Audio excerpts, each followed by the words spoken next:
Good morning friends. आज काजूची उसळ करायची आहे. थोडे काजू साधे घेतलेत, जे आपण थोडेसे तेलामध्ये किंवा तुपामध्ये फ्राय करून घ्यायचे.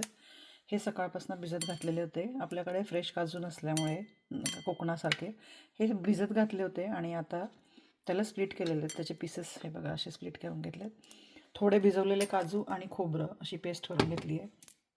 टोमॅटो चॉप घेतला आहे, नंतर क्रीम घेतलं आहे, थोडंसं कसुरी मेथी आहे, कांदा चॉप करून घेतला आहे, आलं लसूण पेस्ट आहे, हळद आहे, तिखट, काश्मीरी तिखट आणि मालवणी मसाला आणि धणेजिरे पावडर अशा प्रकारे आहे. आता आपण पहिली स्टेप म्हणजे हे फ्राय करून बाजूला काढायचे आहे. सो ते करूया.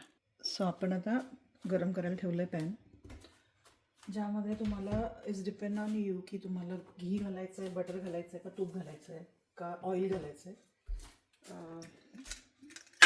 थोडी रिच करी असल्यामुळे मी थोडं तुपात ते काजू भाजून घेणार आहे.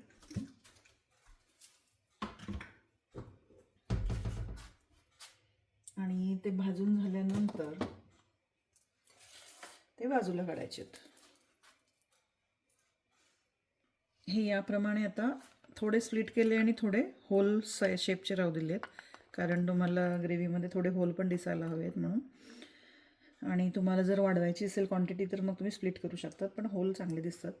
आता हे फ्राय करून घ्यायचे आहेत गोल्डन ब्राऊन. हे लगेच होतात.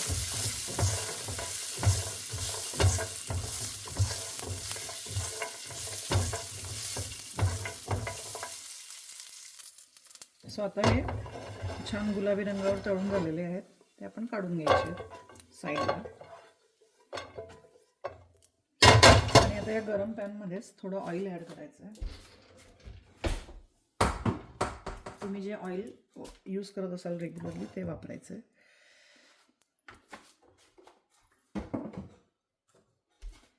थोडं 1 चमचा योगर्ट पण घेतलं आहे क्रीमीनेस येण्यासाठी ग्रेव्हीला. सो आता आपण अनियन घालायचं. हा चांगला गोल्डन ब्राऊन होईपर्यंत फ्राय करायचा. फाईनली चॉप अनियन घातलं आणि छान गोल्डन ब्राऊन होईपर्यंत फ्राय करायचं. आता हा छान गोल्डन ब्राऊन झालेला आहे. या स्टेजमध्ये आपण जिंजर गार्लिक पेस्ट घालायची आहे, ती चांगली फ्राय करून घ्यायची आहे.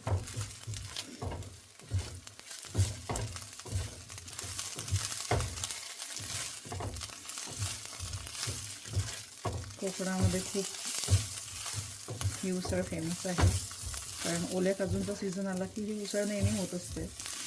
आता आपल्याला सगळीकडेच ओले काजू मिळत नाही, मग या प्रकारे असे भिजवून करायचे. सॉफ्ट होतात, ओल्या काजूंसारखीच टेस्ट लागते त्याची. सकाळपासून भिजवलेले होते ते, जवळजवळ 7 to 8 आवर्स भिजलेले होते, त्यामुळे ते एकदम सॉफ्ट झालेले आहेत. ओल्या काजूंचीच टेस्ट लागते आहे. आणि आता हा बघा छान अरोमा सुटला की आपला जिंजर गार्लिक पेस्ट फ्राय करून झालं आहे. थोडं टर्मरिक पावडर ॲड करायची आहे कांद्यामध्ये. आणि आपला 1 चॉप टोमॅटो ॲड करायचा.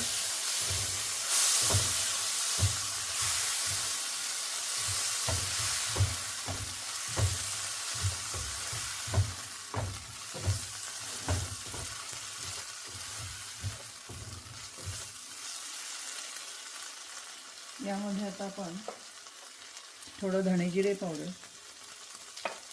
आपलं काश्मीरी तिखट आणि मालवणी मसाला फ्राय करून घ्यायचं आहे.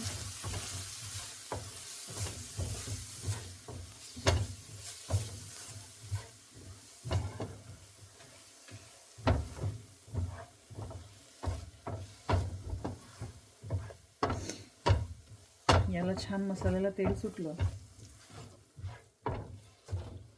आपण वाटलेलं जे थोडे काजू, पाणी आणि खोबरं असं वाटण केलेलं होतं ते वाटण ॲड करायचं आहे.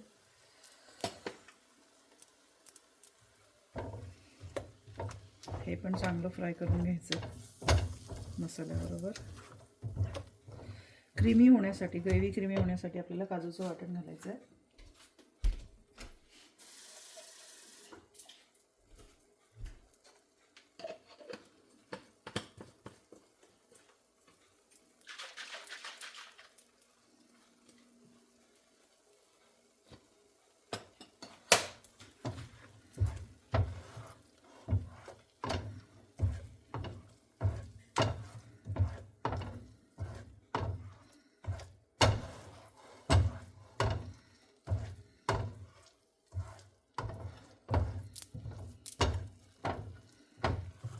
हा मसाला चांगला फ्राय करायचा आहे. आता आपल्याला लक्षात येतोय की तो सुटायला लागला आहे. परत एक 5 मिनटं तरी फ्राय करायचा आहे हा.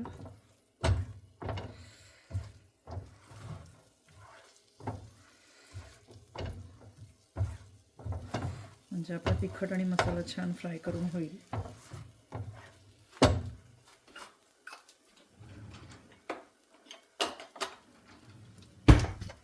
या मसाल्याच्या चवीप्रमाणे मीठ घालायचं आहे. नंतर आपण ॲड करूया, पण आता मसाल्याच्या चवीप्रमाणे घातलेलं आहे थोडं.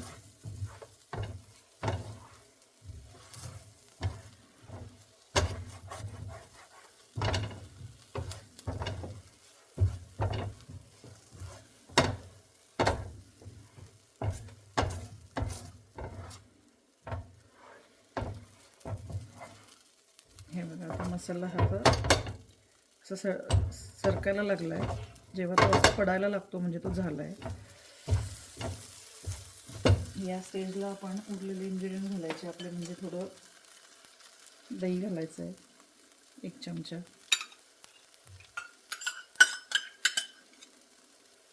नंतर आपले तळलेले हे काजू घालायचे. गॅस थोडं मीडियमवर करायचा आहे, लो ते मीडियममध्ये. मग आपले भिजवलेले काजू घालायचे.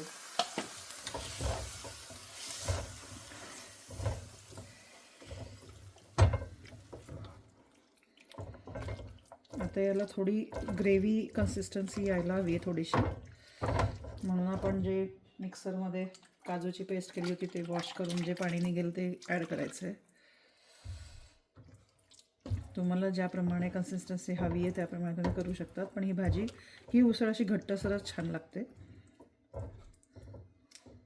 खूप अशी वॉटरी ग्रेव्ही नसते याची.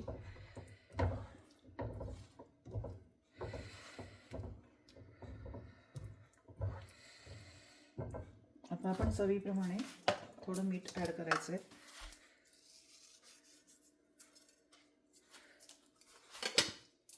आणि थोडी कसुरी मेथी, कारण क्रीमी आपली कोणती पण ग्रेव्ही असली की आपण कसुरी मेथी ही ॲड करतोच. ते एक वेगळा अरोमा सोडते.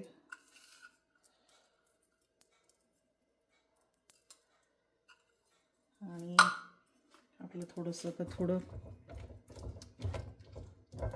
थोडं बॉइलिंग व्हायला लागलं की नंतर आपण हे क्रीम सोडायचं आहे. मला असं वाटतं मी थोडं पाणी ॲड करू शकते अजून.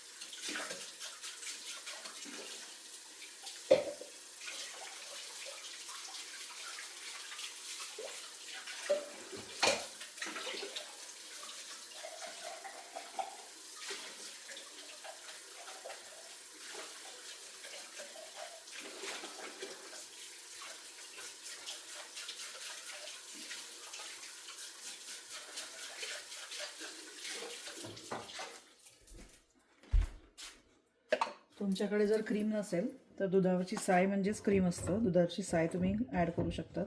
सकाळी दूध गरम केल्यानंतर साय काढून ठेवायची आणि ती आपण ह्या ग्रेव्हीमध्ये यूज करायची आहे. सो आता हे थोडं बॉईल व्हायला ठेवते. बॉईल झालं की थोडं क्रीम ॲड करते आणि मग परत बॉइलिंग करायला ठेवूया थोडंसं, म्हणजे एकजीव होईल सगळे मसाले. आता आपण थोडं कवर लावून कुक करायला ठेवूया मीडियमवर, जेणेकरून ती चांगली कुक होईल आणि मसाला सगळा एकजीव होईल. चांगली उकड आलेली आहे. आता छान उकडी आलेली आहे. या स्टेजला आता आपण क्रीम सोडायचं आहे.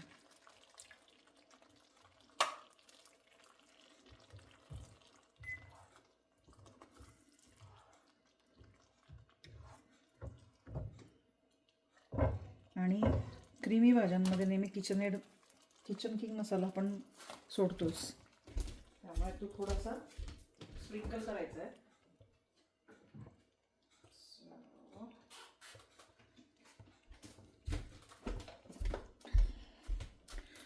किचन किंग मसाला आपण थोडासा आता स्प्रिंकल करायचा आहे, कारण त्याची एक वेगळीच अरोमा येतो ग्रेव्हीला आणि खूपच छान असं हॉटेलसारखी ग्रेव्ही तयार होते. त्यामुळे हा असं आता किचन हे असं मी आता गॅस बंद करते आणि सिलेंड्रो सर्व करून आणि हा मसाला घातल्यानंतर ना थोड्या वेळ आपल्याला झाकण ठेवायचं, जेणेकरून तो अरोमा आतमध्ये दमसारखा राहील. आणि ही आपली आता काजू उसळ तयार झालेली आहे. तुम्हाला आवडली असेल रेसिपी तर लाईक करा, शेअर करा. गीता US रसोई 777 बाय.